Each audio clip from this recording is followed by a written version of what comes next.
خرید و فروش، کالا، پیش فاکتور خرید. اصلاح پیش فاکتور. برای اصلاح و ویرایش پیش فاکتورهای ثبت شده این آیتم رو فعال میکنیم و در قسمت شماره پیش فاکتور، شماره پیش فاکتوری که میخواین اصلاح بشه رو وارد میکنیم و کلید اینتر رو میزنیم تا اطلاعات پیش فاکتور بارگذاری بشه. سپس اقدام به اصلاح اطلاعات میکنیم.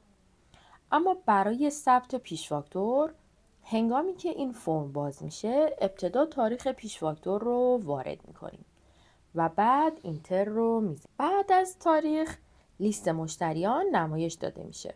مشتری مورد نظرمون رو انتخاب میکنیم و کلید اینتر رو میزنیم تا لیست مشتریانمون بسته بشه.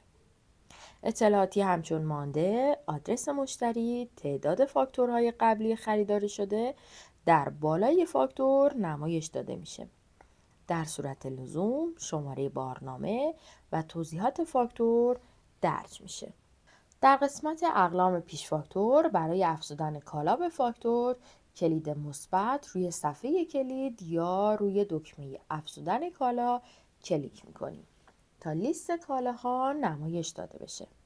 ابتدا کالای مورد نظرمون رو انتخاب میکنیم و اینتر میزنیم. در این قسمت انباری که قرار کالا به اون وارد بشه رو انتخاب میکنیم و کلید اینتر رو میزنیم.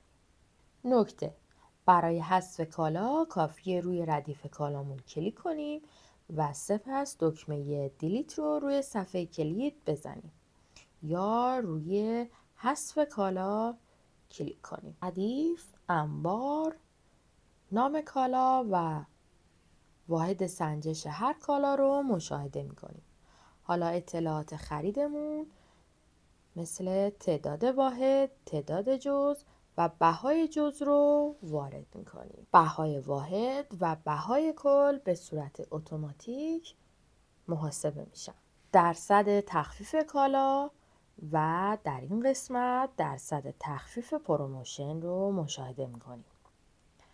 در این قسمت تخفیفات حجمی پای فاکتور که روی کالاهای سرشکن شده و مبلغ ریالی سرشکن شده در این قسمت نمایش داده میشه. درصد مالیات و درصد عوارض رو هم در این قسمت میتونیم مشاهده کنیم.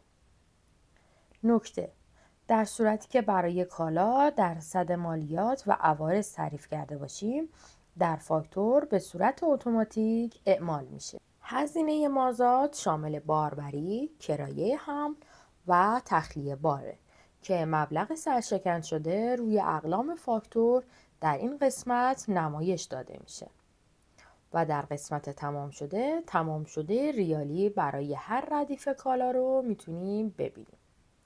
برای ثبت کالای جدید دوباره روی کلید مثبت یا روی افزودن کالا کلیک میکنیم و برای بستن فاکتور کلید منفی روی صفحه کلید رو میزنیم یا روی بستن فاکتور کلیک میکنیم. در قسمت پایین فاکتور اطلاعاتی رو مشاهده میکنید مثل جمع نهایی فاکتور قبل از اعمال تخفیف‌های مالیات، عوارض و هزینه‌های مازاد. تخفیف اقلام جمع تخفیف‌های سطری اقلام فاکتوره و در قسمت پروموشن جمع تخفیفات پروموشن اقلام فاکتور رو مشاهده می‌کنیم.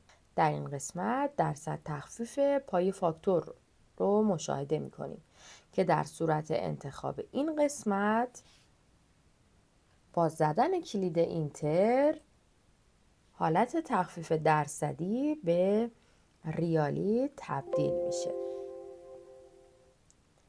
هزینه